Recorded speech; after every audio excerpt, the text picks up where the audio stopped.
하리로다. 아멘. 오늘 월요일을 시작하고 또 함께 시편 산책을 걸어가는 우리 모든 성곡교회 성도 여러분의 그 예배의 자리와 기도의 자리 가운데에 하나님의 놀라우신 은혜가 함께 하시기를 바랍니다. 여러분, 우리는 사순절을 지금 지나고 있잖아요. 우리에게 중요한 질문을 한번 던져보기를 원합니다. 우리는 고통의 쓴 잔 속에서 어떻게 주님의 선하심을 맛볼 수 있는가? 다시 한번 말해볼게요. 우리는 고통의 쓴 잔 속에서, 고통 속에서 어떻게 주님의 선하심을 맛볼 수 있는가? 여러분, 지금 우리가 함께 걷게 될 이 시편 34편의 시는요, 다윗이 가장 비참하고 가장 수치스러운 순간에 그때를 기억하며 지은 시입니다.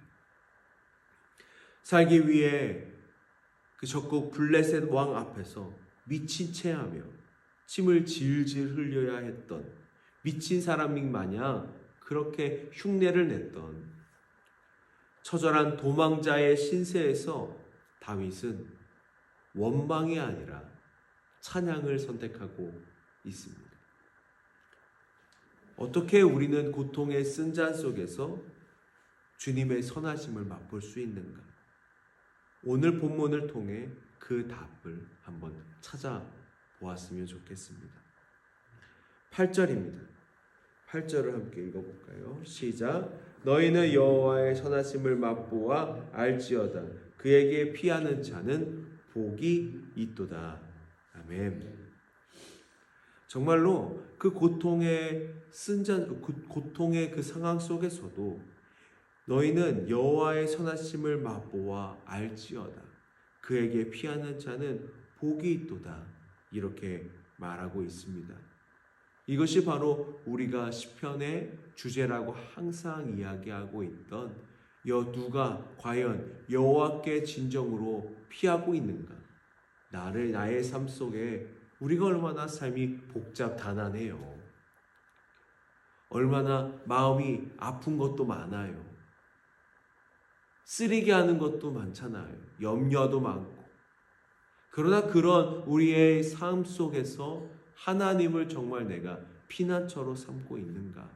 그것을 지금 계속 시편은 우리에게 물어보고 있는 것입니다. 여러분, 우리가 조금 더 시편 34편 안에 있는 다윗의 삶을 통한 하나님의 마음과 그 가르침을 조금 더 보기를 원합니다.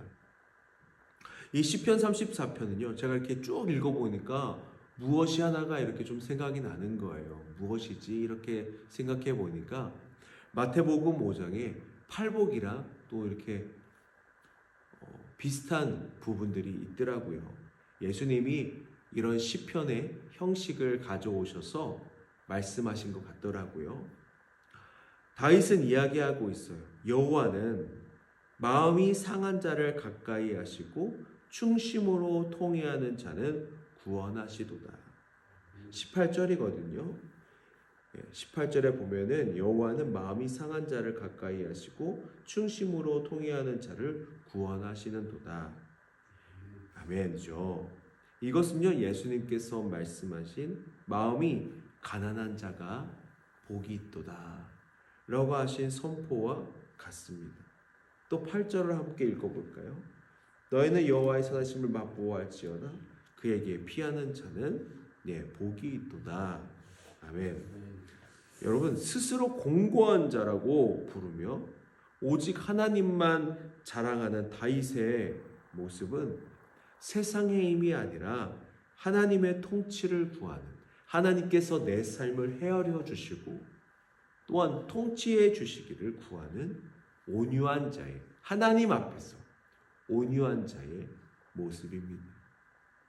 우리의 신앙생활이 무엇일까요? 결국은 우리가 이 땅에서 살아갈 때에 하나님의 헤아림, 하나님의 다스림, 하나님의 통치를 우리가 인정하느냐, 우리의 삶 속에서 그것이 상당히 중요한 부분입니다.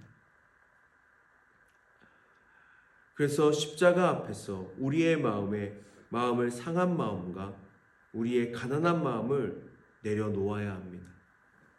그래야 비로소 하나님의 그 선하심이 그냥 머리로서만 있는 것이 아니라 우리가 정말 맛보아 알지어다 한 것처럼 맛보아 알 수 있기 때문이에요. 여러분, 맛보아 알지어다 이 말은요, 너희가 경험하여서 너의 삶 속에서 정말 하나님이 살아계심을 너희가 경험할 것이다 라는 다윗의 시적인 언어입니다. 여러분, 한 분도 빠짐없이 그 맛을 보아 알 수 있는 복된 우리 성곡교회 성도님들 되었으면 좋겠습니다. 여러분, 20절을 함께 읽어볼까요? 20절입니다. 시작. 그의 모든 뼈를 보호하시며 그 중에서 하나도 꺾이지 아니하는도다. 아멘. 어떻게 보면 이 시편의 그 절정인 부분인 거예요. 클라이막스라고 하죠. 그런 부분입니다. 여러분, 사도 요한은 십자가 위에서 돌아가신 예수님을 보며 이 구절을 기억하기도 했습니다. 고난받는 의인을 끝까지 지키시는 하나님의 손길이 십자가 위에서 나타나게 된 것이죠. 분명히 뼈가 꺾일 수도 있었지만, 뼈가 부서질 수 있잖아요. 십자가의 못을 박히고 사람들이 창에 예수님의 허리춤에 옆구리에 창을 찌르고 예수님의 시체를 그냥 곱게 했을까요? 그렇지 않다고요. 마구잡이로 막 대했을 텐데 그 뼈가 하나도 꺾이지 아니하였다. 이것은 하나님이 마지막 그 순간까지 하나님을 신뢰하고 믿는 자들을 보호하신다는 아주 소중한 하나님의 말씀인 것입니다. 예수님은 우리를 위해 고통의 고난의 쓴 잔을 마셨습니다. 예수님이 그 쓴 잔을 마시셨기에 오늘 우리는 인생의 환난 중에서도 하나님의 선하심을 맛보는 은혜를 누리게 된 것입니다. 십자가는 하나님이 우리를 버리지 않으신다는 가장 강력한 우리를 향한 증거인 것입니다. 그렇다면 이 은혜를 맛보아 알게 된 우리는 어떻게 살아야 할까요? 다윗은 구체적인 방법을 제시하고 있습니다. 14절을 함께 읽습니다. 시작. 악을 버리고 선을 행하며 화평을 찾아 따를지어다. 아멘. 팔복에서 화평하게 하는 자에게는 복이 있다라고 말씀하신 것처럼 사순절이라는 것은 단순히 절제만 하고 금식만 하는 그런 기간이 아니에요. 그래서 13절에 나와 있듯이 내 혀를 악에서 금하며 내 입술을 거짓에서 금할지어다 말하고 있는 것처럼 우리의 입술이 헌담과 거짓을 버리고 덕을 세우는 말을 해야 합니다. 그리고 14절에 읽었던 것처럼 갈등이 있는 곳에 평화의 씨앗을 심는 것이 바로 하나님을 따르는 예수 그리스도의 길을 따르며 성령님의 인도하심을 우리가 구하는 의인의 길입니다. 여러분의 오늘의 삶 가운데에 헌담과 거짓을 버리고 내 이웃을, 내 가족의 덕을 세우는 그 입술이 되시기를 축복합니다.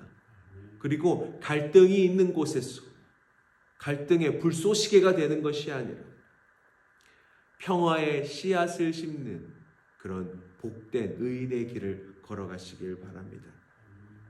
여러분, 인생의 환난이 우리 성도 여러분을 에워싸고 있는 것 같으실 때도 많죠. 마음이 상해 눈물을 짓고 계실 때도 있으시죠. 그러나 기억하십시오.